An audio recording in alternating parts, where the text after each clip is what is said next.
Hello friends, welcome back to my YouTube channel. आज class 4 है जिसमें हम लोग मूल अधिकार के बारे में पढ़ेंगे। भाग 3 के बारे में पढ़ेंगे जिसमें भाग 3 में क्या है, मूल अधिकार है। तो हम लोग पॉलिटी का क्रैश कोर्स कर रहे थे, आज उसमें हम लोग क्लास 4 करेंगे जिसमें हम लोग भाग 3 मूल अधिकार के बारे में पढ़ेंगे, फंडामेंटल राइट्स के बारे में पढ़ेंगे। तो उसमें भाग 3 में कितना से कितना आर्टिकल है, तो 12 से लेकर के 35 आर्टिकल्स भाग 3 में दिया गया है। तो चलिए आज उसके बारे में हम लोग पढ़ना स्टार्ट करते हैं।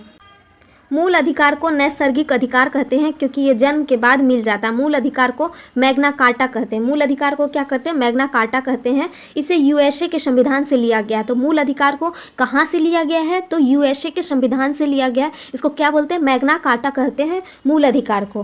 तो ये नैसर्गिक अधिकार है और ये यूएसए के संविधान से हमारे संविधान में लिया गया है। कौन सा? मूल अधिकार। मूल अधिकार किस में आता है? भाग 3 में आता है। मैग्ना कार्टा यह अधिकारों का एक घोषणा पत्र है जिसे इंग्लैंड के राजा जॉन द्वारा 1215 ईस्वी में सामंतों के दबाव में जारी किया गया था। भारतीय संविधान का भाग 3 हमें मौलिक अधिकार प्रदान करता है, जिस कारण भारतीय संविधान के भाग 3 को मैग्ना कार्टा कहा जाता है। तो भारतीय संविधान का जो भाग 3 है उसमें मौलिक अधिकार लिखा गया है, वो हमें मौलिक अधिकार देता है। इसलिए भारतीय संविधान के भाग 3 को क्या कहा जाता है? तो मैग्ना कार्टा कहा जाता है। नोट में है, मूल अधिकार का उल्लेख सर्वप्रथम फ्रांस के संविधान में किया गया था। तो सबसे पहले मूल अधिकार का उल्लेख किसमें किया गया था? तो फ्रांस के संविधान में किया गया था। लेकिन मूल अधिकार जो है हमारे संविधान में कहाँ से लाया गया है? तो यूएसए से लाया गया है। कांग्रेस ने अपने 1931 के कराची अधिवेशन में ब्रिटिश सरकार से मौलिक अधिकार की मांग की, जिसका प्रारूप पंडित जवाहरलाल नेहरू ने पेश किया था। भारतीय संविधान द्वारा प्रदत्त मूल अधिकार तो fundamental rights provided by Indian constitution, जो भारतीय संविधान द्वारा जो मूल अधिकार हमें प्राप्त होते हैं, चलिए उसके बारे में हम लोग पढ़ना स्टार्ट करते हैं। तो आर्टिकल 12 में अनुच्छेद 12 में क्या लिखा गया है? इस अनुच्छेद के तहत मौलिक अधिकार के द्वारा राज्य को परिभाषित किया जाता है। मूल अधिकार जीवन जीने के लिए अत्यंत आवश्यक है। इसे न्यायसर्गिक अधिकार भी कहते हैं।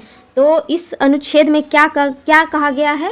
अनुच्छेद 12 में कहा गया है कि मौलिक अधिकार द्वारा राज्य को परिभाषित किया जाता है। मौलिक अधिकार के द्वारा ही राज्य को परिभाषित किया जाता है। मूल अधिकार हमें जीवन जीने के लिए अत्यंत आवश्यक है और इसे न्यायसर्गिक अधिकार भी कहते हैं। अनुच्छेद 13 इसके अनुसार यदि कोई भी कानून मौलिक अधिकारों का उल्लंघन या कम करता है तो अदालतें ऐसे कानूनों को रद्द कर सकती है। तो अनुच्छेद 13 में क्या लिखा गया है? इसके अनुसार यदि कोई भी कानून मौलिक अधिकारों का उल्लंघन करता है, मतलब अनुच्छेद 13 के अनुसार अगर कोई भी कानून मौलिक अधिकारों का उल्लंघन करता है या फिर मौलिक अधिकार को कम करता है, उसके प्रभाव को कम करता है, तो अदालत ऐसे कानून को रद्द कर देती, ऐसे कानून को ख़त्म कर देती है। समता समानता का अधिकार अनुच्छेद 14 से 18 में है। अनुच्छेद 14 विधि के समक्ष समानता, इक्वालिटी बिफोर लॉ, अर्थात कानून के सामने सब समान होता है। कानून के सामने सभी लोग समान होते हैं। यह नकारात्मक संदर्भ को बताता है। यह व्यवस्था ब्रिटेन से ली गई है। ये कहाँ से ली गई है? तो ब्रिटेन से ली गई है। समानता का अधिकार, समता का अधिकार कहाँ से लिया गया है? तो ब्रिटेन के संविधान से हमारे संविधान में लिया गया है। जबकि विधियों कानून के समान संरक्षण की व्यवस्था अमेरिका से ली गई है। जबकि कानून के समान जो संरक्षण है, इक्वल प्रोटेक्शन ऑफ लॉ है, इसका व्यवस्था कहाँ से लिया गया है? अमेरिका से लिया गया है। यह सकारात्मक संदर्भ में दर्शाता है। सकारात्मक संदर्भ में दर्शाता है यह। इसमें कुछ अपवाद भी है, जैसे कि राष्ट्रपति तथा राज्यपाल पर दीवानी मुकदमा तथा गिरफ्तारी तब तक नहीं किया जा सकता जब तक कि वे अपने पद पर हो। तो राष्ट्रपति और राज्यपाल जो होते हैं उन पर मुकदमा नहीं किया जाता है जब तक वो अपने पद पर हो। तो कोई भी राष्ट्रपति को ऐसे ही हिरासत में नहीं लिया जा सकता है और राज्यपाल को हिरासत में नहीं लिया जाता। तो यहाँ पर अपवाद हो जाती है क्योंकि यहाँ पे समानता का अधिकार नहीं होता है। अनुच्छेद 15 जाति, धर्म, लिंग, मूल वंश व जन्म स्थल के आधार पर सार्वजनिक स्थान पर भेदभाव नहीं किया जाएगा। जाति के आधार पर जो करते हैं, छोटे जाति के लोगों के साथ जो बड़े जाति के लोग करते हैं कि नहीं, ये छुआछूत माना जाएगा। धर्म के आधार पर हिंदू मुस्लिम से या फिर मुस्लिम सिख से या कोई भी किसी से करते हैं। लिंग के आधार पर लड़का लड़की में करते हैं। मूल वंश या जन्म स्थान के आधार पर सार्वजनिक स्थान पर भेदभाव नहीं किया जा सकता। अगर कोई करता है, अगर उसका कंप्लेन अगर आप कर देते हो तो उसके विरुद्ध कार्रवाई की जाएगी। नोट में है अल्पसंख्यक की गणना धर्म के आधार पर होती है। अल्पसंख्यक जो होते हैं, जो बहुत ही कम संख्या में होते हैं, उनकी संख्या धर्म के आधार पर होती है। जैसे कि मुस्लिम, जैन, बौद्ध, सिख, ईसाई। कहीं पे मुस्लिम की आबादी कम होती है तो कहीं पे जैन की आबादी कम होती है। जैसे 10% से कम अगर कोई धर्म के लोग होंगे तो उनको अल्पसंख्यक में वहाँ उनको अल्पसंख्यक कहा जाएगा। रिमार्क में है आरक्षण की व्यवस्था जाति के आधार पर होती है। आरक्षण की जो व्यवस्था होती है जाति के आधार पर होती है, लेकिन ये पॉजिटिव वे में होती है, सकारात्मक वे में उसको कर सकते हैं। आरक्षण जो होती है, जो पिछड़े वर्ग होते हैं, उनको आरक्षण में कुछ छूट दिया जाता है ताकि वो जाति के लोग भी ऊपर उठ सके और लोगों के साथ समानता कर सके। इसलिए वहाँ पर आरक्षण की व्यवस्था जाति के आधार पर सरकार करती है। अनुच्छेद 16 लोक नियोजन, पब्लिक एम्प्लॉयमेंट में अवसर की समानता, सरकारी नौकरी की समानता, इनमें पिछड़े वर्ग के लिए कुछ आरक्षण की चर्चा है। तो अगर हम किसी जाति के लिए चर्चा करते हैं, भेदभाव अगर करते हैं तो कर सकते हैं, लेकिन कब कर सकते हैं? बस पॉजिटिव वे में, सकारात्मक मामले में, नकारात्मक मामले में नहीं। जैसे कि पिछड़े वर्ग के लोगों के लिए कुछ आरक्षण दिया जाता है लोक नियोजन में या फिर किसी सरकारी नौकरी में, इस सब में जो सरकार की तरफ से जो दिया जाता है छूट, वही लिखा गया है अनुच्छेद 16 में। अनुच्छेद 17 में क्या लिखा गया है? अस्पृश्यता, छुआछूत का उन्मूलन। छुआछूत नहीं करना है। ये किस में लिखा गया है? अनुच्छेद 17 में लिखा गया है कि हम किसी भी जाति के साथ छुआछूत नहीं कर सकते हैं। अनुच्छेद 18 में उपाधियों का अंत। आप कोई भी उपाधि धारण करके नहीं रह सकते हैं यहाँ पे कि हाँ मैं राजा हूँ, इस गांव का राजा मैं ही हूँ, या फिर कुछ। अगर उपाधि धारण करना है तो बस शिक्षा के तौर पर, शिक्षित है आप, अगर डॉक्टर बन गए तो डॉक्टर की उपाधि ले सकते हैं, किंतु शिक्षा, सुरक्षा, भारत रत्न, पद्म विभूषण आदि उपाधि धारण कर सकते हैं। विदेशों से प्राप्त उपाधि रखने के लिए राष्ट्रपति से अनुमति लेनी पड़ती है। अगर विदेश में कोई उपाधि मिली है तो वो उपाधि अगर भारत में ही आपको रखना है तो उसके लिए राष्ट्रपति से अनुमति लेना पड़ेगा। और यहाँ पर जो भी है जिनको पद्म विभूषण मिलता है, भारत रत्न मिलता है, जो सुरक्षा के मामले में आगे होते हैं या शिक्षित होकर के कुछ बनते हैं, वो लोग, उन लोगों की उपाधि मिलती है। जैसे कि इंजीनियर, कोई इंजीनियरिंग करके इंजीनियर बन जाता है, डॉक्टरी करके डॉक्टर बन जाता है, मेजर बनता है, कर्नल होता है, तो ये सब कर सकते हैं। लेकिन अपने मन से कुछ भी उपाधि धारण नहीं कर सकते कि हाँ मैं यहाँ का राजा हूँ, गांव का मुखिया मैं हूँ। ये उपाधि नहीं धारण किया जा सकता है। किसमें लिखा गया है? आर्टिकल 18 में लिखा गया है। आर्टिकल 18 अनुच्छेद 18 में लिखा गया है। दूसरा है स्वतंत्रता का अधिकार। अनुच्छेद 19 से 22 में इसका जिक्र किया गया है। राइट टू फ्रीडम, हमें स्वतंत्रता का अधिकार है। इसका कितना से कितना आर्टिकल में लिखा गया है? तो 19 से 21 आर्टिकल में लिखा गया है। अनुच्छेद 19 इसे संविधान का रीढ़ कहते हैं। अनुच्छेद 19 को संविधान का रीढ़ कहते हैं। अभिव्यक्ति की स्वतंत्रता है हमें, बोलने की स्वतंत्रता है हमें, झंडा लहराने की स्वतंत्रता है हमें, पुतला जलाने की स्वतंत्रता है हमें, आरटीआई एवं प्रेस की स्वतंत्रता है हमें। तो अभिव्यक्ति की हम कुछ भी एक्सप्रेस कर सकते हैं, किसी को मतलब किसी से दोस्ती का तो किसी से दुश्मनी का, तो उसकी स्वतंत्रता है हमें। बोलने की स्वतंत्रता, हम किसी के बारे में कुछ बोल सकते हैं या अपने बारे में कुछ बोल सकते हैं, उसकी स्वतंत्रता है हमें। झंडा लहराने की, कोई भी झंडा लहरा सकते हैं, हाँ, लेकिन दूसरे धर्म या दूसरे पक्ष के लोगों को दुख नहीं पहुंचना चाहिए उससे। पुतला जलाने की, जैसे कि कोई भी अपने विपक्षी का कभी आक्रोश में आकर के पुतला जलाते हैं तो उसकी स्वतंत्रता है हमें। एवं प्रेस की, कोई ऐड छपवा देता है, न्यूज़पेपर में कुछ लिखवा देता है, तो उसकी स्वतंत्रता है हमें। दूसरा है बिना हथियार सभा करने की स्वतंत्रता है।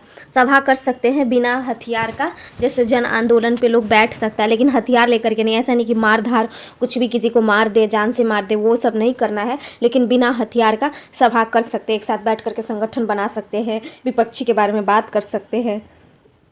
तीसरा है संगठन बनाने की स्वतंत्रता। संगठन बना सकते हैं सब मिलकर, फ्रीडम टू फॉर्म एसोसिएशन। बिना रोक टोक चारों ओर घूमने की स्वतंत्रता है, चारों तरफ हम लोग घूम सकते हैं, हम लोग कहीं भी घूम सकते हैं, लेकिन ऐसा नहीं कि हाँ दूसरे के घर में जाके घुस जाए, तो वो स्वतंत्रता नहीं है। मतलब इससे दूसरे को कष्ट ना हो, दूसरी की स्वतंत्रता भंग ना हो, वो भी ध्यान रखना है हमें।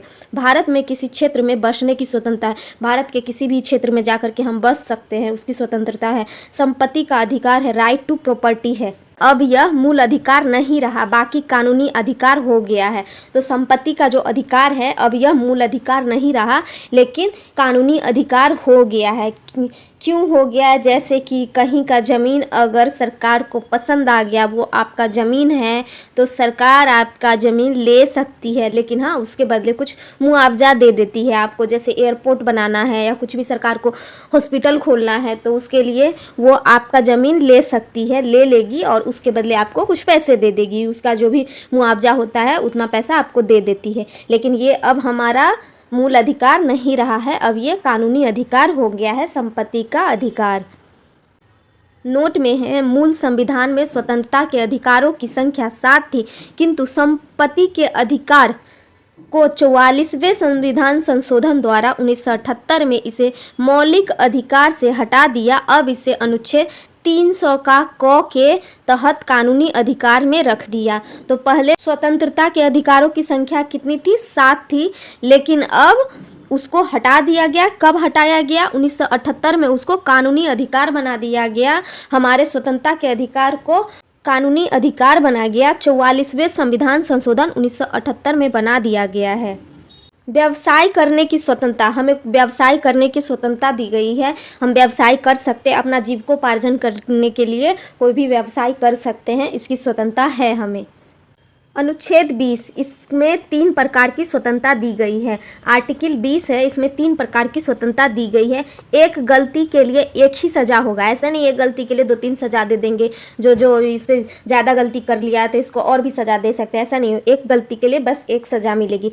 सज़ा उस समय के कानून के आधार पर दी जाएगी, न कि पहले या बाद के कानून के आधार पर। अगर कोई आदमी जैसे चोरी किया, उसको 6 महीना तक की जेल की सज़ा है और बाद में ये चेंज हो जाता है कि अब जो भी चोरी करेगा 6 महीने बाद वो सज़ा काट के आ गया, और 6 महीने बाद ये चेंज हो जाता है कि सज़ा अब 2 साल की हो जाएगी जो भी लोग चोरी करेगा। तो ऐसा नहीं कि उसके सज़ा को अब बढ़ा दिया जाएगा, उसका सज़ा 6 ही महीना रहेगा। लेकिन जिस दिन ये कानून लग गया कि अब 2 साल सज़ा होगी, उस दिन अगर कोई चोरी करता है या उस दिन के बाद से करता है, उसकी सज़ा 2 साल की होगी, या फिर पहले होगा 2 साल की या 1 साल की, वो नहीं। जिस समय सज़ा जो रहेगा उस समय के क्राइम के हिसाब से ही उसको सज़ा मिलेगा।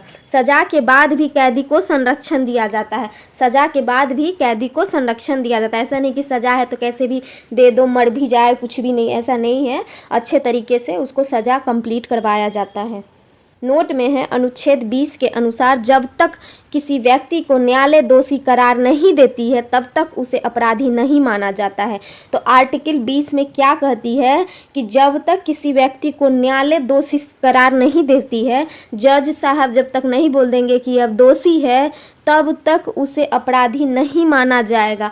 क्योंकि लोग तो किसी भी मामले में किसी को भी फंसा देते हैं, बोलते हैं बगल में अगर लड़ाई होता है और उसमें 10 लोगों से दुश्मनी है और लड़ाई एक आदमी से हुआ, तो उन सबको भी चपेट में ले लेते हैं, उन लोग का भी नाम फंसा देते हैं। तो ऐसा नहीं कि कोर्ट में जाएंगे तो जो 10 लोग खड़ा होकर देख रहे थे जिनका नाम डाल दिए तो वो भी दोषी हो जाएगा, नहीं। जब तक सिद्ध नहीं हो जाएगा, जब तक न्यायालय उसे दोषी करार नहीं दे देगा, तब तक वो लोग अपराधी नहीं माना जाएगा। किसी व्यक्ति को अपने ही खिलाफ गवाही देने के लिए मजबूर नहीं किया जा सकता है।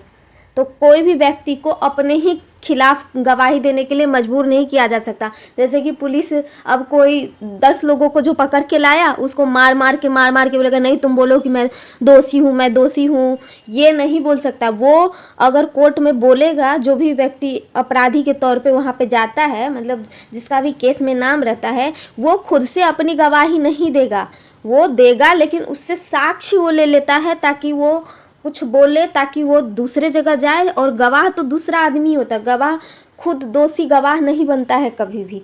अनुच्छेद 21 है, इसमें प्राण एवं दैहिक स्वतंत्रता है। इसी के कारण अधिक धुआं देने वाले वाहन या बिना हेलमेट वाले व्यक्ति का पुलिस चालान करती है। तो ये किसके अनुसार होता है? अनुच्छेद 21 के अनुसार होता है। आर्टिकल 21 के अनुसार होता है कि हमें प्राण एवं दैहिक स्वतंत्रता है, लेकिन ऐसा नहीं कि हाँ हम खुद को खुद से जान से मार देंगे। हम खुद को भी जान से नहीं मार सकते। ऐसा नहीं हम खुद हेलमेट नहीं लगाएंगे, पुलिस वाला आएगा और बोलेगा कि आप हेलमेट नहीं लगाए हैं, चालान कटेगा, तो नहीं हम अपना मर जाए कुछ भी है, हमें स्वतंत्रता है, ऐसा नहीं। वो कहेगा आर्टिकल 21 पढ़ के आओ, उसमें देखो तुमको खुद की स्वतंत्रता, ऐसा नहीं है कि तुम खुद को ही मार दोगे। और बाइक जो चलाता है धुआं वाला या फिर धुआं वाला कोई फैक्ट्री ही खोलता, कुछ भी खोलता, उसको बंद करवाया जाता है सरकार के द्वारा। या आप दूसरे के भी जान से नहीं मार सकते, दूसरे को भी नहीं मार सकते जान से, और आप खुद को भी जान से नहीं मार सकते हैं। यही आर्टिकल 21 में लिखा गया है। इसमें प्राण एवं दैहिक स्वतंत्रता है, पर्सनल लिबर्टी एवं लाइफ है एंड लाइफ है। अनुच्छेद 21 में ही निजता का अधिकार को जोड़ दिया गया है। अब हमारी गोपनीय जानकारी को कोई उजागर नहीं कर सकता है। तो आर्टिकल 21 में निजता का अधिकार है, जिसमें हमारी कोई भी पर्सनल जानकारी जो होती है वो कोई नहीं ले सकता। अगर कोई लेता है उसके खिलाफ हम लोग कंप्लेन करते हैं तो उसको पुलिस पकड़ेगी, क्योंकि वो हमारा अधिकार है। हम अपना निजता हम अपने बारे में चाहे तो नहीं बता सकते, लेकिन सरकार हमसे ले सकती है, क्योंकि वो हम पे कोई आरोप लगा करके बोल सकती है कि हाँ ये आप हमें इस चीज़ में शक है कि आपने ये किया है, तो वो ले लेती है। लेकिन हाँ ऐसे ही कोई आकर के नहीं ले सकता है हमारा इन्फॉर्मेशन। अपनी पसंद के व्यक्ति से विवाह करने का अधिकार अनुच्छेद 21 का अभिन्न अंग है। तो अपने आर्टिकल 21 में ही लिखा है कि अपने पसंद के व्यक्ति से आप विवाह कर सकते हैं। अपने पसंद की लड़की या लड़का से आप विवाह कर सकते हैं, ये इसका अभिन्न अंग है। जैसे कि आजकल कोई लड़का लड़का में ही शादी कर लेता है, लड़की लड़की में भी शादी कर लेती है, या लड़का लड़की की कोई भी किसी से शादी कर लेता है तो करने दिया जाता है। ऐसा नहीं कि हाँ उसको समाज या कोई रोक नहीं सकता है, क्योंकि ये आर्टिकल 21 में लिखा गया है। नोट में है अनुच्छेद 20 तथा 21 को राष्ट्रीय आपातकाल अनुच्छेद 352 के दौरान नहीं रोका जा सकता। आर्टिकल 20 और 21 को राष्ट्रीय आपातकाल जो होता है 352 में है आर्टिकल, उसके दौरान भी नहीं रोका जा सकता है। मतलब कोई जो जिससे चाहेगा शादी करना कर सकता है, अपना दैहिक स्वतंत्रता का अधिकार है। अतः इसे सबसे शक्तिशाली मूल अधिकार कहते हैं। ये हमारा सबसे शक्तिशाली मूल अधिकार है। लाई डिटेक्शन टेस्ट जो होता है, लाई डिटेक्शन टेस्ट होता है 2 तरीके से किया जाता है। अगर कोई आदमी झूठ बोलता है ना, तो उसके झूठ को पकड़ने के लिए एक होता है नेक्रो टेस्ट, सोडियम पेंथोल से किया जाता है, और एक होता है पोलीग्राफ इलेक्शन इम्पल्स किया जाता है। तो इस दोनों के द्वारा किसी का झूठ पकड़ा जा सकता है। लेकिन आर्टिकल 21 में क्या लिखा है कि कोई किसी का प्राइवेसी नहीं छीन सकता है। अगर वो चाहेगा नहीं करवाना तो नहीं करवा सकते। हाँ, लेकिन कोई केस में है पुलिस ऐसा करवा सकती है। ऐसा नहीं कि कोई किसी को जाके करवा ले बिना किसी शक के आधार पर। अनुच्छेद 21 का क है, इसमें 6 से 14 वर्ष के बच्चों को निःशुल्क प्राथमिक शिक्षा का अधिकार दिया गया है। इसे 86वां संविधान संशोधन द्वारा 2002 में जोड़ा गया, जो 1 अप्रैल 2010 से लागू हुआ है। तो आर्टिकल 21 का क बाद में जोड़ा गया है। उसमें क्या है, इसमें 6 साल से 14 साल के जो बच्चे हैं उसको निःशुल्क फ्री में प्राथमिक शिक्षा का अधिकार है। हमारे गवर्नमेंट स्कूल में भी वैसे भी फ्री में ही दिया जाता है, गवर्नमेंट के तरफ से फ्री में बच्चे को एजुकेशन दिया जाता है। जो 6 साल से 14 साल ही होते हैं, 10th तक तो फ्री में ही बच्चे का एजुकेशन होता है। इसे 86वां संविधान संशोधन 2002 में जोड़ा गया था, लेकिन अप्लाई कब से हुआ था? 1 अप्रैल 2010 से ये अप्लाई हो गया था। अनुच्छेद 22 है, इसमें 3 प्रकार की स्वतंत्रता दी गई है, जो कि गिरफ्तारी से संरक्षण करती है। मतलब 3 प्रकार की स्वतंत्रता दी गई है आर्टिकल 22 में। क्या क्या है? व्यक्ति को गिरफ्तार करने से पहले वारंट बताना होता है। ऐसे नहीं किसी भी व्यक्ति को जाकर के पुलिस पकड़ लेगी। बिना वारंट का कभी भी किसी व्यक्ति को नहीं पकड़ सकती, जब तक किसी ने उसके खिलाफ कोई कंप्लेन नहीं किया हो। 24 घंटे के अंदर उसे न्यायालय में सशरीर प्रस्तुत किया जाता है। इस 24 घंटे में यातायात तथा अवकाश का समय नहीं गिना जाता है। तो 24 घंटे के अंदर में आज पकड़ के लाया किसी अपराधी को, तो उसे 24 घंटे के अंदर में न्यायालय में सबमिट करना पड़ेगा, न्यायालय में लेके जाना पड़ेगा। उसमें 24 घंटे में यातायात और अवकाश का समय नहीं गिना जाएगा। गिरफ्तार व्यक्ति को अपने पसंद का वकील रखने का अधिकार है। तो जो गिरफ्तार व्यक्ति होता है वो अपने पसंद का वकील रखता है, वो खुद से वकील हायर करता है, वो जिसको चाहे उसको रख सकता है, उसके पक्ष में पर लड़ सकता है। निवारक निरोध अधिनियम, प्रिवेंटिव डिटेंशन एक्ट, इसकी चर्चा अनुच्छेद 22 के 4 में है। इसका उद्देश्य किसी व्यक्ति को सजा देना नहीं बल्कि अपराध करने से रोकना होता है। तो इसकी चर्चा किस में है? 22 के 4 में है, निवारक निरोध अधिनियम का।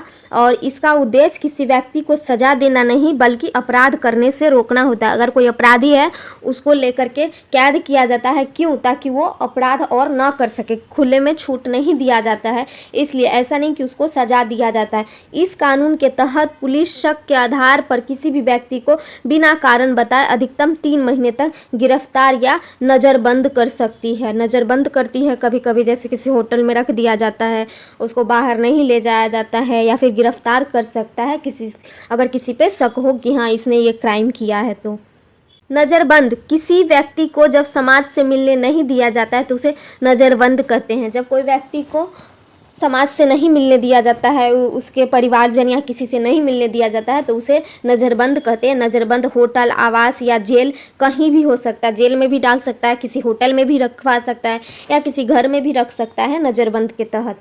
भारत में प्रमुख निवारक निरोध अधिनियम है major preventive detention act in India. निवारक निरोध अधिनियम 1950 है। यह भारत का पहला निवारक निरोध अधिनियम है। 31 दिसंबर 1969 ईस्वी में इसे समाप्त कर दिया गया। पहला जो निवारक निरोध अधिनियम था उसमें पहला निवारक निरोध अधिनियम को 31 दिसंबर 1969 ईस्वी में समाप्त कर दिया गया। आंतरिक सुरक्षा अधिनियम Misa, MISA, maintenance of internal security act, इसे 1971 में लाया गया, किंतु इसका सर्वाधिक दुरुपयोग हुआ जिस कारण 1978 में इसे समाप्त कर दिया गया। तीसरा है राष्ट्रीय सुरक्षा कानून रासुका, नेशनल सिक्योरिटी एक्ट, इसे 1980 में लाया गया। यह अभी तक लागू है। यह वर्तमान में सबसे खतरनाक अधिनियम है। इसके तहत पुलिस इनकाउंटर कर देती है। तो इनकाउंटर किसके तरह से किया जाता है? तो रासुका, नेशनल सिक्योरिटी एक्ट के तहत पुलिस जो किसी का इनकाउंटर कर देती है, किसी बलात्कारी या किसी क्रिमिनल का जो भागते रहता है तो उसको मार देता है, वो किसके तहत करता है? रासुका के तहत करता है, नेशनल सिक्योरिटी एक्ट के तहत करता है, जो कि 1980 में लाया गया था। ये सबसे खतरनाक अधिनियम है। आतंकवादी एवं विध्वंसक गतिविधियां, Tada, TADA, terrorist and disruptive activities, इसे 1985 में आतंकवादी के विरुद्ध लाया गया था। दुरुपयोग होने के कारण 23 मई 1995 में ही इसे समाप्त कर दिया गया। आतंकवादी निवारक अधिनियम पोटा, प्रिवेंशन ऑफ टेररिज्म एक्ट है। यह भी आतंकवादी पर लगाया जाता है। इसे 2002 में प्रारंभ किया और 2004 में ही इसको भी समाप्त कर दिया गया। छठा है गैर कानूनी गतिविधियां अधिनियम UAPA, unlawful activities prevention act. इस कानून का मुख्य उद्देश्य आतंकी गतिविधियों पर रोक लगाना है। पुलिस और जांच एजेंसियां इस कानून के तहत ऐसे आतंकियों, अपराधियों, संदिग्धों को चिन्हित करती है जो आतंकी गतिविधियों में शामिल होती है। जैसे किसी को शक रहता है कि हाँ यही बम विस्फोट करवाया होगा, तो उस सब पे ये लगाया जाता है UAPA उपा। तीसरा है शोषण के विरुद्ध अधिकार, जो कि 23 और 24 आर्टिकल में दिया गया है। शोषण के विरुद्ध अधिकार आर्टिकल 23 में क्या लिखा है? बलात् श्रम, जबरदस्ती श्रम तथा बेगारी बिना वेतन पर रोक लगाया गया, किंतु राष्ट्रीय सुरक्षा के मुद्दे पर बलात् श्रम या बेगारी कराया जा सकता है। मतलब बलात् श्रम, जबरदस्ती आप किसी से भी कोई काम नहीं करवा सकते, बेरोजगारी कोई भी काम नहीं करवा सकते हैं, बेगारी बिना वेतन दिए भी काम नहीं करवा सकते, उसके बदले कुछ पैसे देना पड़ेगा, कुछ काम के बदले कुछ पैसे देना पड़ेगा। लेकिन राष्ट्रीय सुरक्षा के मुद्दे के बलात् श्रम या बेगारी श्रम कराया जा सकता है अगर वो आदमी खुद चाहता है कि हाँ उसकी मजबूरी है कि ओवर टाइम काम करना या ज़्यादा काम करना, तो वो कर सकता है। लेकिन फ्री में आप किसी से भी काम नहीं करवा सकते, ज़बरदस्ती भी कोई भी काम किसी से नहीं करवा सकते। अनुच्छेद 24 में है 14 वर्ष से कम उम्र के बच्चों को खतरनाक काम में नहीं लगाया जा सकता है। तो 14 वर्ष से कम उम्र के बच्चों को काम में तो लगाया ही जाता है। बहुत सारे छोटे मोटे होटल में आप देखते होंगे बर्तन धोने, प्लेट साफ़ करने का काम ये सब बच्चों से ही करवाया जाता है, क्योंकि वो बहुत कम पैसे में मिल भी जाते हैं। और जो गरीब लोग रहते हैं वो अपने बच्चे को लगा देते हैं पैसे कमाने के लिए, जीवन अपना गुजारने के लिए, तो वो करवा सकते हैं। लेकिन हाँ, कोई खतरनाक काम नहीं करवा सकता। ऐसा नहीं जैसे पटाखा का फैक्ट्री होता है, कोई कहीं पे लोहा पिघलाया जाता है और कोई मेटल तैयार किया जाता है, वो सब डेंजरस जो भी होता है वर्क, उसमें आप बच्चे को 14 साल से कम उम्र के बच्चे को नहीं काम करवा सकते हैं। ये है आर्टिकल 24 में। चौथा है धार्मिक स्वतंत्रता का अधिकार। धार्मिक स्वतंत्रता का हमें अधिकार है, हम कोई भी धर्म को अपना सकते हैं, अपने धर्म के बारे में अच्छी बातें बोल सकते हैं, ये हमारा अधिकार है। ये आर्टिकल 25 से 28 में लिखा गया है।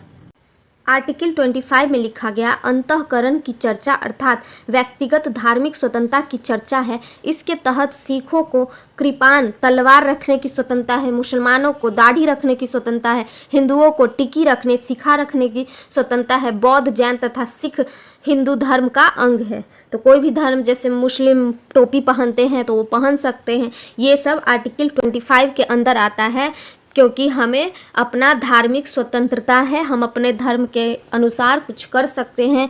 जैसे सिखा रखना हिंदू में होता, ब्राह्मण लोग सिखा रखते हैं अपनी इच्छा से, तो वो रख सकते हैं। मुस्लिम जो होते हैं दाढ़ी रखते हैं, रख सकते हैं।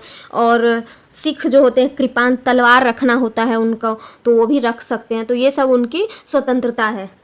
आर्टिकल 26 है, इसमें सामूहिक धार्मिक स्वतंत्रता की चर्चा है। तो आर्टिकल 26 में क्या है, हमें सामूहिक धार्मिक की स्वतंत्रता है। इसी के तहत यज्ञ हवन करने, धार्मिक संस्थान की स्थापना करना, धार्मिक क्रियाकलाप में भाग लेने का अधिकार है हमें। तो इसके तहत हमें कोई भी सामूहिक धार्मिक कला कर सकते हैं। जैसे मंदिर की स्थापना करते हैं, उसमें बहुत सारे लोग इकट्ठा होते हैं, हवन करते हैं, सब मिल करके पूजा करते हैं, तो वो सब हमें अधिकार है। ये सब आर्टिकल 26 में लिखा गया है, सामूहिक धार्मिक का अधिकार। 27 आर्टिकल में है धार्मिक कार्य के लिए दिया गया धन पर टैक्स नहीं लगता है। कभी भी धार्मिक कार्य कोई भी होता है उसके लिए जो कोई अगर धन देता है तो उस पर उसको टैक्स नहीं लगेगा। तो कोई जैसे कोई मठ को, कोई आदमी साधु संत को पैसे देते हैं, मठ को देते हैं, तो धार्मिक कार्य करने के लिए देते हैं, मठ का निर्माण करने के लिए, मंदिर की स्थापना के लिए, तो उसमें उनको टैक्स नहीं भरना पड़ता है। अनुच्छेद 28 है, आर्टिकल 28 है, जिसमें सरकारी धन से चल रहे संस्थान में धार्मिक शिक्षा नहीं दी जाएगी। तो सरकारी धन से, जैसे सरकारी गवर्नमेंट स्कूल में धार्मिक शिक्षा कभी नहीं दिया जा सकता। ऐसा नहीं कि हाँ इसमें पंडित कैसे बने, ये सब गवर्नमेंट स्कूल में बता रहा है, कुरान के बारे में पढ़ाया जा रहा है, ये सब नहीं हो सकता। ये सब किस चीज़ में लिखा गया है, आर्टिकल 28 में लिखा है कि सरकारी धन से चल रहे संस्थान में धार्मिक शिक्षा नहीं दिया जा सकता है। अगर धार्मिक शिक्षा देना है तो उसके लिए धर्म के लिए अलग से रखे, ये नहीं कि गवर्नमेंट स्कूल में दे या फिर गवर्नमेंट कार्यालय में, उसमें नहीं हो सकता है ऐसा।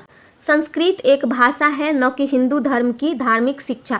इसी प्रकार उर्दू तथा अरबी एक भाषा है, न कि इस्लाम धर्म की शिक्षा। अतः सरकारी मदरसा अनुच्छेद 28 का उल्लंघन नहीं है।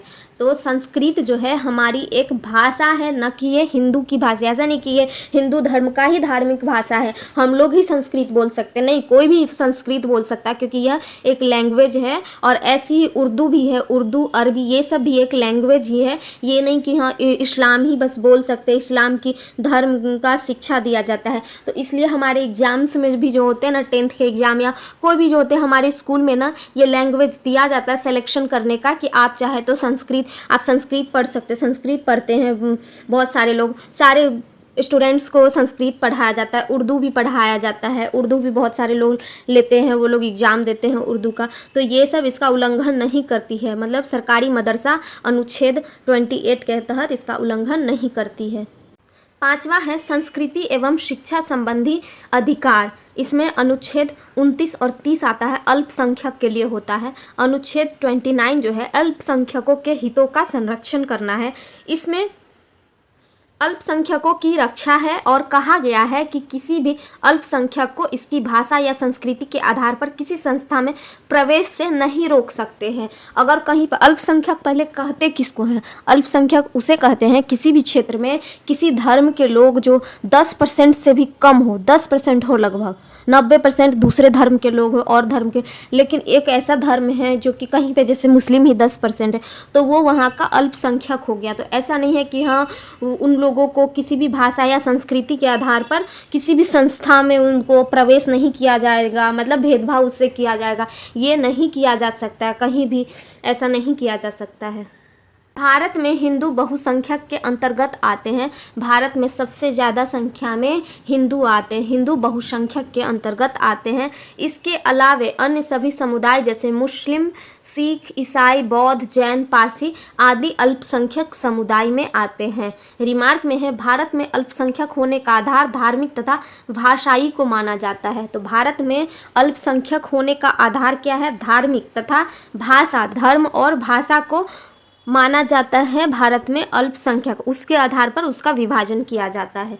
अनुच्छेद 30 में क्या है? अल्पसंख्यकों का शिक्षा संरक्षण। अल्पसंख्यक यदि बहुसंख्यकों के बीच में शिक्षा लेने से संकोच कर रहा है तो अल्पसंख्यक अपने पसंद की संस्था खोल सकते हैं, सरकार उसे भी धन देगी। तो अगर अल्पसंख्यक जैसे कहीं पे मुस्लिम ही कम है या फिर कहीं पे सिख बहुत कम है, वहाँ पे अल्पसंख्यक सिख है और वो जो स्कूल होते हैं, संस्था होते हैं, वहाँ पे वो बच्चे नहीं जा पाते, वो सिख लोग नहीं जा पा रहे हैं, उसमें संकोच कर रहे हैं पढ़ने से, क्योंकि 90% उसमें हिंदू ही है। तो वो चाहे तो दूसरा संस्था खोल सकते हैं जिसमें हाँ सिख बच्चे ही पढ़ेंगे, सिख के ही बच्चे पढ़ेंगे, और उसके लिए सरकार उसे भी धन देगी, उनको भी धन देगी और उनके लिए भी संस्था का निर्माण किया जाएगा। आर्टिकल 31 है, इसमें पैतृक संपत्ति की चर्चा की गई। पैतृक संपत्ति की चर्चा किसमें की गई है? आर्टिकल 31 में की गई है। मूल अधिकार था, किंतु 44वां संविधान संशोधन 1978 द्वारा इसे कानूनी अधिकार बना दिया गया और अनुच्छेद 300 का क में जोड़ दिया गया। तो आर्टिकल 31 क्या बोलता है? इसमें पैतृक संपत्ति का चर्चा है जी। अभी पहले तो ये मूल अधिकार था, लेकिन अब उसको हटा करके 44वां संविधान संशोधन हुआ। कब हुआ था? 1978 में हुआ था, जिससे इसे भी अब कानूनी अधिकार बना दिया। पहले तो संपत्ति का अधिकार भी मूल अधिकार था, तो उसे कानूनी अधिकार बना दिया। अब पैतृक संपत्ति का जो अधिकार है उसको भी अब कानूनी अधिकार, अब ये भी हमारा मूल अधिकार नहीं रहा, अब ये भी 1978 के बाद कानूनी अधिकार बन गया। तो ये अब किसमें इसके बारे में चर्चा दी गई है, किसके बारे में किसमें दिया गया है? तो 300 के क में दिया गया है। रिमार्क है, अनुच्छेद 19 का जो 6 है उसमें अर्जित संपत्ति की चर्चा है, जबकि 31 में पैतृक संपत्ति की चर्चा है। तो आर्टिकल 31 में पैतृक संपत्ति की चर्चा है और आर्टिकल 19 का जो 6 है उसमें अर्जित, जो आप खुद कमाते हो, उस संपत्ति की चर्चा दी गई है। मूल अधिकार को हमसे सरकार या जनता कोई नहीं छीन सकता है। मूल अधिकार को सरकार या जनता कभी भी नहीं छीन सकता, जबकि कानूनी अधिकार को जनता नहीं छीन सकती किंतु सरकार छीन सकती है। इसके लिए सरकार ने भूमि अधिग्रहण विधेयक लाया। तो मूल जो अधिकार होता है वो कोई, या तो सरकार या फिर कोई भी जनता या फिर कोई भी आदमी हमसे नहीं छीन सकता है, हमसे कोई भी नहीं छीन सकता है। लेकिन जो कानूनी अधिकार में जो दे दिया जाता है, मूल अधिकार से संविधान संशोधन करके कानूनी अधिकार में दे दिया जाता है, इसका मतलब जनता तो नहीं छीन पाएगी, लेकिन हाँ सरकार जरूर छीन लेगी। उसी में संपत्ति का अधिकार जो बना दिया गया, संपत्ति का अधिकार पहले हमारा मूल अधिकार था, लेकिन उसको संशोधन करके उसको कानूनी अधिकार बना दिया गया, क्योंकि पहले जब ये हमारा मूल अधिकार था तो सरकार भी हमसे वो संपत्ति नहीं ले सकती थी। लेकिन अभी है कि अगर सरकार को हमारे संपत्ति की ज़रूरत पड़ती है, हमारे कोई ज़मीन की, कोई प्रॉपर्टी की ज़रूरत पड़ती है, तो वो हमसे ले सकती है, उसका वो मुआवजा दे देगी, लेकिन वो हमसे ले सकती है कभी भी। छठा है संवैधानिक उपचारों का अधिकार, आर्टिकल 32 में है। तो आर्टिकल 32 क्या बोलता है? संवैधानिक उपचार का अधिकार। आर्टिकल 32 को मूल अधिकार बनाने वाला मूल अधिकार कहा जाता है। आर्टिकल 32 क्या बोलता है? संवैधानिक उपचार का अधिकार आर्टिकल 32 को मूल अधिकार बनाने वाला, जो पहले से मूल अधिकार है उसको मूल अधिकार बनाने वाला को ही मूल अधिकार कहा जाता है, क्योंकि इसके द्वारा व्यक्ति मौलिक अधिकार हनन के मामले पर सीधे सुप्रीम कोर्ट जा सकता है। अगर किसी का मौलिक अधिकार का हनन होता है तो वो डायरेक्ट कहाँ जा सकता है, सुप्रीम कोर्ट जा सकता है। अनुच्छेद 32 में के तहत ही सुप्रीम कोर्ट 5 प्रकार के रिट याचिका या समादेश जारी कर सकती है। तो आर्टिकल 32 के तहत ही सुप्रीम कोर्ट में 5 प्रकार के याचिका या समादेश जारी किया जा सकता है। क्या क्या है? बंदी पति परमेश्वर उसका अधिकार, बंदी पति परमेश्वर उसका अधिकार, बंदी प्रत्यक्षीकरण, प्रतिषेध, परमादेश, उत्प्रेषण, अधिकार परीक्षा, ये 5 जो है, ये 5 तरह का याचिका हम लेकर के जा सकते हैं सुप्रीम कोर्ट। पहला है बंदी प्रत्यक्षीकरण, हार्डबिज कॉर्पस। इसका अर्थ होता है सशरीर प्रस्तुत करना। यह व्यक्तिगत स्वतंत्रता का सबसे बड़ा रिट है। यह बंदी बनाने वाली अधिकारी को आदेश देती है कि आरोपी 24 घंटे के भीतर सशरीर न्यायालय में पहुँचे। तो अगर बंदी बनाया जाता है, अगर कोई अधिकारी बंदी बनाया जाता है, मतलब पुलिस जैसे किसी को बंदी बनाती है तो उसको 24 घंटे के भीतर जिसको बंदी बनाया रहता है उसको दोषी को लेकर के न्यायालय पहुंचना रहता है। ऐसा नहीं कि फ़ोन पे वीडियो कॉल पे दिखा देंगे कि हाँ हमने बंदी बनाया है, ऐसा नहीं, उसको लेकर के जाना पड़ता है, सशरीर न्यायालय पहुंचना पड़ता है। दूसरा है परमादेश। इसका अर्थ होता है हम आदेश देते हैं। जब कोई सरकारी अधिकारी अच्छे से काम नहीं करता है तो उस पर यह जारी किया जाता है। जब कोई सरकारी अधिकारी जो कि अच्छे से काम नहीं करता है, जैसे कि कोई पुलिस वाला बंद करके रखा है लेकिन उसको टाइम पे नहीं भेज रहा है, बहाना कर रहा है, तो उस पर परमादेश लगाया जाता है। तीसरा है उत्प्रेषण। इसका अर्थ होता है प्रमाणित करना। यह भी ऊपरी न्यायालय अपने से निचली न्यायालय पर तब लाती है जब निचली न्यायालय अपने अधिकार का उल्लंघन करके फैसला सुना चुकी है। तो कभी कभी जो होता है ना, जैसे डिस्ट्रिक्ट कोर्ट जो है दोषी को गलत फैसला सुना दिया, वो दोषी नहीं है लेकिन हाँ सुना देता है कि हाँ ये दोषी है, तो वो ऊपर के न्यायालय में जा सकता है। उसी को कहते हैं उत्प्रेषण, जिसमें निचली न्यायालय अपने अधिकार का उल्लंघन करके गलत फैसला सुना देती है। यह संवैधानिक विकास है जिसे पोस्टमार्टम न्यायिक कार्यवाही के रूप में जाना जाता है। अधिकार परीक्षा। इसका अर्थ होता है किस अधिकार से। जब कोई व्यक्ति ऐसे कार्य को करने लगे जिसके लिए वह अधिकृत नहीं है तो उसे रोकने के लिए अधिकार परीक्षा आता है। संवैधानिक उपचारों में अधिकार परीक्षा को पोस्टमार्टम पद की शक्ति का भी कहा जाता है। तो पोस्टमार्टम जो किया जाता है, मतलब किसी के इच्छा का पोस्टमार्टम करना, उसको ही अधिकार परीक्षा कहते हैं। जैसे कभी कभी पुलिस को वैसे तो नहीं मारना रहता है, लेकिन मारता है, अगर वो कंप्लेन कर देता है वो भी अधिकार परीक्षा में आएगा। 5वां है प्रतिषेध। इसका अर्थ होता है रोकना।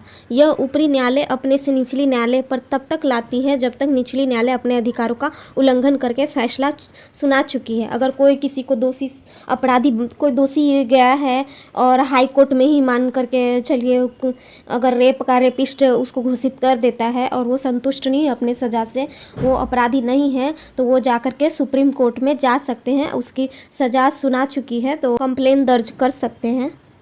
नोट में है भीमराव अंबेडकर ने अनुच्छेद 32 को संविधान का आत्मा कहा था, क्योंकि आर्टिकल 32 जो है उसमें अगर किसी व्यक्ति का मूल अधिकार हनन किया जाता है कोर्ट के द्वारा या पुलिस के द्वारा, सरकारी आदमी के द्वारा ही, तो वो सुप्रीम कोर्ट में जाकर के अपना दर्ज कर सकता है, अपना कंप्लेन दर्ज कर सकता है। किस भाग को संविधान की आत्मा कहते हैं?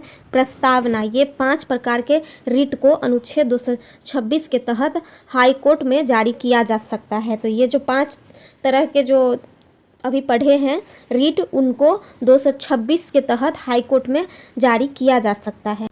अब हम लोग आर्टिकल 33 पढ़ते हैं। राष्ट्रीय सुरक्षा के हित में संसद, सेना, मीडिया तथा गुप्तचर के मूल अधिकार को सीमित कर सकती है। तो राष्ट्रीय सुरक्षा के हित में संसद, सेना, मीडिया, गुप्तचर के मूल अधिकार को सीमित कर सकती है। तो आर्टिकल 33 के तहत ही संसद, सेना जैसे हमारे आर्मी है, मीडिया है, गुप्तचर है, उनका मूल अधिकार कम कर सकती है। जैसे कि हमें व्यक्ति की बोलने की स्वतंत्रता है, तो कभी कभी जैसे मीडिया वाला ही कुछ लाइव दिखा दे, वो दिखाना नहीं रहता है, तो उस सब की स्वतंत्रता कुछ सीमित कर दिया जाता है उन लोगों के लिए। ये है आर्टिकल 33 में। जैसे कि हमारे ताज होटल पर जब अटैक हुआ था, तो यहाँ से जो कमांडो गए थे, हमारे इंडियन कमांडो जो गए थे रक्षा के लिए, तो मीडिया ने पहले ही वो चला दिया, लाइव चला दिया, तो उससे बहुत परेशानी हुआ ना भारत में। जैसे कि वो आतंकवादी भी देख लिया कि अरे इन लोगों को पता चल गया हमारे बारे में, और उन लोगों ने पूरा तहस नहस कर दिया जो भी वो प्लान था, तो उस सब को गुप्त रखना रहता है। इसी सब के लिए आर्टिकल 33 आया है। आर्टिकल 34 है, भारत के किसी भी क्षेत्र में सेना का कानून लागू किया जा सकता है। तो भारत के किसी भी क्षेत्र में सेना का कानून, जो मार्शल लॉ है, उसको लागू किया जा सकता है। सेना के न्यायालय को कोर्ट मार्शल कहते हैं। सबसे कठोर मार्शल लॉ अफ्स्पा है, AFSPA है। Armed force special force act है, armed force special power act है ये। आर्टिकल 35 है, भाग 3 में दिए गए मूल अधिकार के लागू होने के विधि की चर्चा। तो आर्टिकल 35 में क्या है, भाग 3 में दिए गए जो मूल अधिकार है, भाग 3 में जो मूल अधिकार दिया जाता है, उसके लागू होने के विधि कैसे लागू होगा उसकी चर्चा की गई है। किसमें, आर्टिकल 35 में। मूल अधिकार को 7 श्रेणियों में बांटा गया था, किंतु वर्तमान में 6 श्रेणियां दी गई है। श्रेणी है, अनुच्छेद है। समानता का अधिकार है, जो कि आर्टिकल कहाँ से कहाँ तक में है, तो आर्टिकल 14 से 18 में समानता का अधिकार दिया गया है। तो आर्टिकल 14 से 18 में क्या है, समानता का अधिकार। स्वतंत्रता का अधिकार किसमें है, राइट टू फ्रीडम किसमें है, आर्टिकल 19 से आर्टिकल 22। 19 से 22 में स्वतंत्रता का अधिकार। शोषण के विरुद्ध अधिकार, राइट अगेंस्ट एक्सप्लोटेशन है 23-24 में। धार्मिक स्वतंत्रता का अधिकार किसमें है, 25 से 28 में। 25 से 28 में क्या है, आर्टिकल 25 से 28 में क्या है, धार्मिक स्वतंत्रता का अधिकार है। शिक्षा एवं संस्कृति का अधिकार 29-30 में शिक्षा एवं संस्कृति का अधिकार है। संपत्ति का अधिकार है, प्रॉपर्टी राइट्स किसमें है, 31 में है, जिसको अब खत्म कर दिया गया। अब तो इसको खत्म ही कर दिया गया है। अब ये हमारे मूल अधिकार नहीं रहे, संपत्ति का अधिकार। और संवैधानिक उपचार का अधिकार, जो कि आर्टिकल 32 में दिया गया। संवैधानिक उपचार का अधिकार किसमें, आर्टिकल 32 में। और संपत्ति का अधिकार पहले किसमें था, तो 31 में था, आर्टिकल 31 में, जिसको अब खत्म करके इसको क्या बना दिया गया है, कानूनी अधिकार बना दिया गया है। मौलिक अधिकार से हटा करके इसको कानूनी अधिकार बना दिया गया है। इसका मतलब सरकार को अगर आपकी कोई प्रॉपर्टी अगर पसंद आती है, कोई काम में आती है, तो वो ले सकती है, आपसे बिना पूछे ले सकती है। ऐसा नहीं कि आप हक जमा के बोलेंगे मैं नहीं, मेरा मूल अधिकार है, मैं नहीं दे सकता हूँ। इसीलिए उसने मूल अधिकार को खत्म करके उसको कानूनी अधिकार बना दिया है। तो अब संपत्ति का अधिकार नहीं रहा, जो पहले था आर्टिकल 31 में। नोट में है अनुच्छेद 14, 20, 21 का ए, 23, 24, 25, 28 भारतीय तथा विदेशीय दोनों के लिए ये लागू होता है। आर्टिकल 15, 16, 19, 29 एवं 30 जो है भारतीयों को मिलता है। बस जो हमारे भारतीय हैं उनके लिए 15, 16, 19, 29 और 30 मिलता है। हड़ताल करना तथा चक्का जाम करना मूल अधिकार नहीं है। हड़ताल करना, चक्का जाम करना, क्योंकि हमारे वो मूल अधिकार इसलिए नहीं है क्योंकि हम दूसरे का जो काम है उसको बाधित कर रहे हैं, तो ये मूल अधिकार हमारा नहीं है, क्योंकि इससे अन्य व्यक्तियों के मूल अधिकार का भी हनन होता है। हम अपना मूल अधिकार तो करेंगे, लेकिन ऐसा नहीं कि हम दूसरे का मूल अधिकार का हनन कर देंगे, तो ऐसा नहीं है। अस्थायी आवास तथा अनिवार्य रोजगार मूल अधिकार नहीं है। अस्थायी आवास तथा अनिवार्य रोजगार जो है वो मूल अधिकार में नहीं आता है। मतलब अस्थायी आवास देना आपको निश्चित नहीं है, वो आप अपने लिए अर्जित करते कमाते हैं। रोजगार है, रोजगार आपको मिलता है, नहीं मिलता है कुछ लोगों को, तो वो हमारे मूल अधिकार में नहीं आता है। वोट डालने का अधिकार राजनीतिक अधिकार है, मूल अधिकार नहीं। ज़बरदस्ती वोट नहीं डलवाया जाता है सबसे, किसी की इच्छा है वो डाल सकता है, कोई नहीं डाल सकता है, क्योंकि ये राजनीतिक अधिकार है, ये मूल अधिकार नहीं है। मूल अधिकार को कुछ समय के लिए राष्ट्रपति निलंबित कर सकता है। मूल अधिकार को कुछ समय के लिए राष्ट्रपति निलंबित कर सकता है तथा मूल अधिकार को अस्थायी रूप से प्रतिबंधित संसद कर सकती है। तो मूल अधिकार को अस्थायी रूप से, जैसे कोई हमारा संपत्ति का ही अधिकार है, उसको अस्थायी रूप से जो प्रतिबंधित किया है, किसने किया है? संसद ने ही किया है। और कुछ समय के लिए किसी मूल अधिकार को निलंबित करना है तो वो राष्ट्रपति कर सकते हैं। मूल अधिकार का रक्षक SC/32 तथा HC/226 को कहते हैं। मूल अधिकार का रक्षक SC/32 एवं HC/226 को कहते हैं। रीट के मामले में उच्च न्यायालय HC के पास उच्चतम न्यायालय से अधिक शक्ति प्राप्त होता है। जब रीट दिया जाता है, रीट हमारे कितने हैं? 5 रीट है, तो उसके समय उच्च न्यायालय के पास उच्चतम न्यायालय से अधिक शक्ति प्राप्त होता है।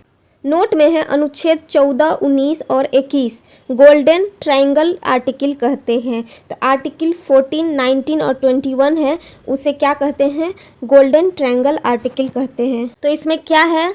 स्वतंत्रता, समानता और दैहिक स्वतंत्रता है। आर्टिकल 14 में स्वतंत्रता है, आर्टिकल 19 में समानता है, आर्टिकल 21 में हमारा दैहिक स्वतंत्रता है। तो इस तीनों आर्टिकल को क्या कहते हैं? गोल्डन ट्रायंगल आर्टिकल कहते हैं। तो चलिए, ये चैप्टर आज कंप्लीट होता है जिसमें हम लोग भाग 3 के बारे में पढ़ते हैं। तो भाग 3 हमारा समाप्त होता है। अब अगले क्लास में हम लोग भाग 4 राज्य के नीति निदेशक तत्व के बारे में पढ़ेंगे। तो भाग 3 में हम लोग मौलिक अधिकार के बारे में पढ़े और भाग 4 में क्या है? राज्य के नीति निदेशक तत्व है, उसके बारे में पढ़ेंगे। तो चलिए, आज का क्लास अगर अच्छा लगा हो तो वीडियो को लाइक करें, चैनल को सब्सक्राइब करें और बेल आइकन दबाना न भूलें। मिलते हैं अगले वीडियो में, तब तक के लिए थैंक यू।